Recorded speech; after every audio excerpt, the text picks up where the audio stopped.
Bismillahirrahmanirrahim. Assalamualaikum warahmatullahi wabarakatuh. Alhamdulillah. Assalatu wassalamu ala rasulillah wa ala alihi wa sahbihi wa mawalah. Sebelum beraktivitas pada pagi hari ini, kembali saya ingin melanjutkan bincang-bincang kita tentang bagaimana untuk bisa menemukan ketentraman, ketenangan hidup.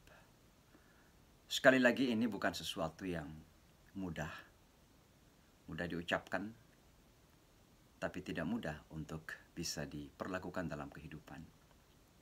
Masalahnya adalah karena memang kehidupan kita ini terkait dengan emosi, terkait dengan perasaan, terkait dengan ego, dan terkadang semua ini bisa mengalahkan pertimbangan rasionalitas kita di dalam menyikapi kehidupan. Tapi fadzakir fa inna dzikra tanfa'ul mu'minin. Ingatkan karena sesungguhnya peringatan itu bermanfaat bagi orang-orang yang beriman.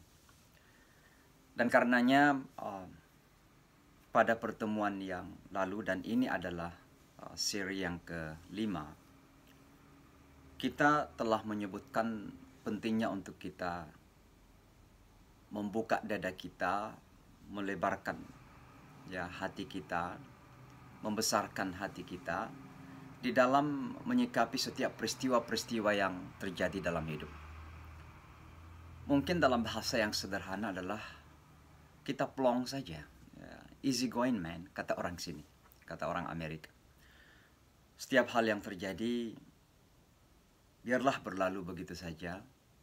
Yang penting kita sikapi secara positif, dengan sikap yang sesuai. Kalau itu adalah sebuah kesenangan, kita syukuri. Kalau itu adalah sesuatu yang mungkin menurut kita kurang menyenangkan, kita hadapi dengan kesabaran sambil berusaha mencari hikmah di balik dari itu. Pada kesempatan ini, satu poin lagi yang saya ingin ingatkan pada diri saya dan kita semua adalah berujuk kepada ayat Al-Quran, la yukallifullahu nafsan illa wus'aha.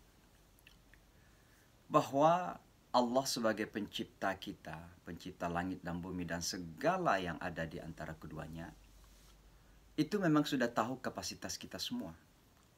Dan karenanya Allah memberikan tugas, tanggung jawab kepada kita semua berdasarkan kapasitas yang Allah Maha Tahu itu.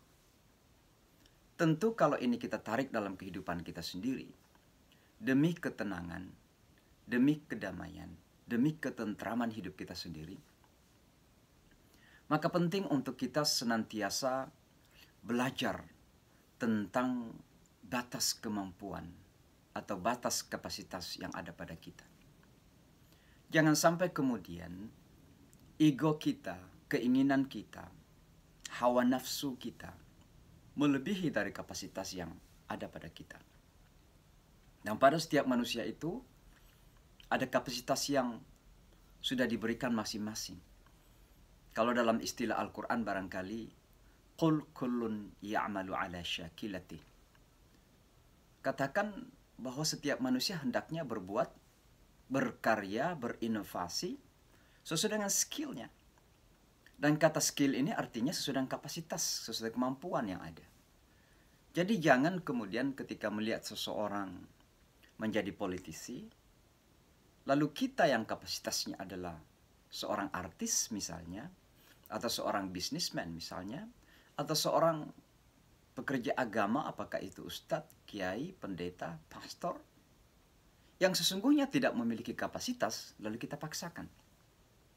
Karena kata Rasulullah Sallallahu Alaihi Wasallam, "Idza wusida al-amru ila ghairi ahli, fantadhiris sa'ah."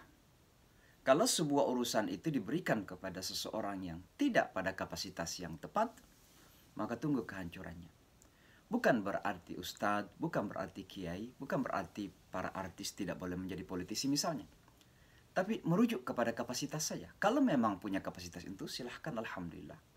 Tapi kalau tidak, jangan dipaksakan. Intinya adalah, do not force yourself to be always, go beyond the limits that we have. Jangan melakukan sesuatu melebihi dari kapasitas kita. Kenapa ini sangat penting untuk kita renungi bersama? Ada satu poin. Dan poin ini sangat penting sekali untuk kita diskusikan pada sesi yang akan datang. Yaitu jika kita memaksakan diri untuk melakukan sesuatu atau mencapai sesuatu yang sesungguhnya tidak pada kapasitas kita, maka yang terjadi kemudian adalah penyakit-penyakit mental yang memungkinkan akan menimbulkan kekisruhan bahkan fitnah di dalam kehidupan. Ada orang yang hasad, ada orang yang iri hati. Kenapa?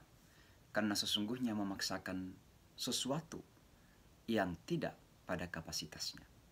Dan oleh karenanya sangat penting untuk kita saling belajar, memahami diri kita sendiri. Saya siapa? Kapasitas saya apa yang mampu saya lakukan? Dan seterusnya, dan seterusnya.